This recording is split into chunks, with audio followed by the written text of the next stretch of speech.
तुम्ही सगळे त्यांची मुळात इथे आल्यापासून हे बघतो की ज्या प्रकारचा अंकुर फुटलेल्या सीडला एका बीजाला ज्याप्रमाणे पाऊस वारा माती ती खूप गरजेची असते तसं मला जाणवतं त्या सगळ्या बीजाला पाऊस वारा माती किती गरजेची आहे आणि तुमच्यामध्ये किती चांगले संस्कार ते घडवत आहे. थँक्स आणि कॉंग्रॅच्युलेट असं मी म्हणायचं म्हटलं होतं की आपण ज्याही वेळेला इकडे आहोत मी त्या वेळेला मला असं असेल की आज जो तुमचा इंडियनायझिंग इंडियन्स आता कळाला की तो त्या विषयावरती तुमचं कॉम्पिटिशन होणार मला खूप चांगलं वाटतं की हा विषय तुम्ही त्याच्यामध्ये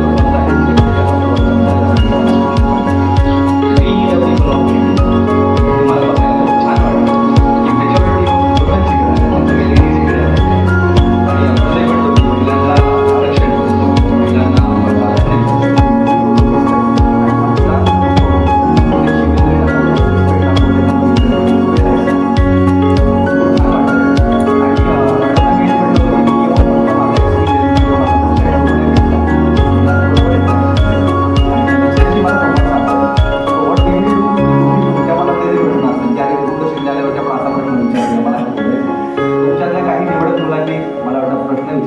तुम्हाला काय वाटतं, तुम्हाला काय ऐकायचं, तुम्हाला काय वाटतं माझ्याशी विचारायचं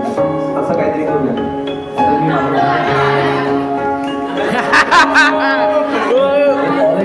तुम्हाला तुमचा उत्तर देऊन तुम्ही येऊन जा माझे दिवस वाटत कारण का इथं पाठ वेळेवर ऐकू ते होणार पण मला असं वाटतं की मी तुमच्या समोर आलो तुमच्याशी संवाद साधणं खूप गरजेचं आहे. मी इथून जाताना मी काहीतरी घेऊन जायला पाहिजे जसं की मी खाण्यावरती नाटक बोलल्यावरती मला भोसले इन्स्टिट्यूट खूप पुढे पडतात आदिवासी पाड्यापर्यंत पोहोचले मला काही बरंच होते यांच्याकडे शिकायला आणि मला कळलं की आयुष्यामध्ये मला कुठपर्यंत जाईल बेटर मला वाटतं की तुमच्याशी संवाद साधून तुमच्यातली मग तुमच्या मनातली प्रश्न आपण ते ऐकून घ्या मग त्याच्यावर बोलत की महिला आपली होती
इंडियनायझिंग द इंडियन हा टॉपिक इतका छान आहे म्हणजे मी ऐकल्यावरती मला इतकं चांगलं वाटलं की आत्ताच्या काळामध्ये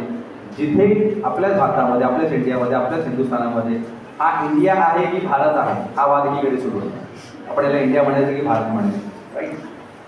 पण इथे इंडियनायझिंग द इंडियन्स याच्या मागचा जो तुमचा मोठो आहे की तुम्ही खरं इंडियन म्हणजे काय हे सांगायला गरजेचं मला वाटतं की इंडियन असणं म्हणजे काय व्हॉट इज इंडिया मला वाटतं एक इंडियाची खूप सिंपल परिभाषा जर माझ्या परीने जर असेल ती असेल फ्रीडम तुम्हाला बोलण्याचं फ्रीडम पाहिजे, तुम्हाला विचार करण्याचं फ्रीडम पाहिजे, तुम्हाला जगण्याचं फ्रीडम असावं, तुम्हाला तुमची मतं मांडण्याचं फ्रीडम असावं. इंडियन आपण म्हणतो की भारत किसी से डरता नाही आहे, पण भारत एक्सपेक्ट पण करतो ना की आपल्या मुलांनी हे भारत पुढे पण न्यावं. एक्सपेक्ट करणार, पण हे असं नसावं की अंधश्रद्धेच्या मागे किंवा कोणाच्या इन्फ्लुएन्समध्ये असावं नसावं. त्याने लीड करावं. नेहमी मी एक एक्झाम्पल सांगत असतो की ज्या कळपाचा कसे लावाल आईचे मोल कसे लावाल, बाबाचा त्याग कसा मोजाल, आईचे मोल कसे लावाल, बाबाचा त्याग कसा मोजाल, कसा लावाल तुम्ही अंदाजा, कसा लावाल तुम्ही अंदाजा, आई आहे स्वर्ग बाबा दरवाजा, आई आहे स्वर्ग बाबा दरवाजा,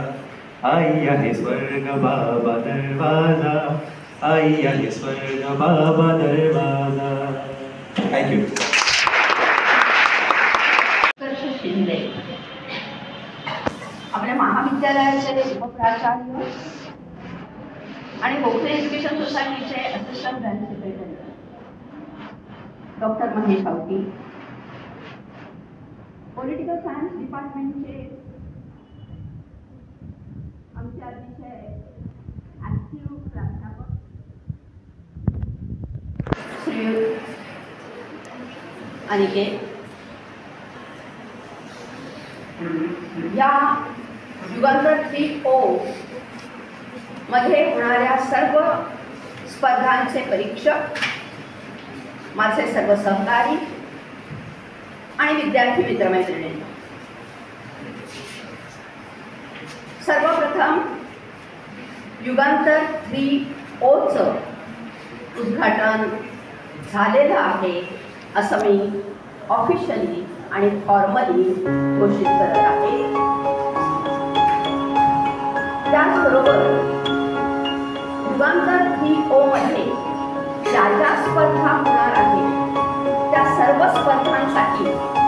आपल्याला मनापासून शुभेच्छा देत आहे. युगांतर 3O ही कन्सेप्ट मला आठवतं प्रथम अनिकेतनी माझ्याकडे आणली होती, प्राध्यापक अनिकेतनी, आणि आम्ही दोघांनी त्यांचा जो उत्साह होता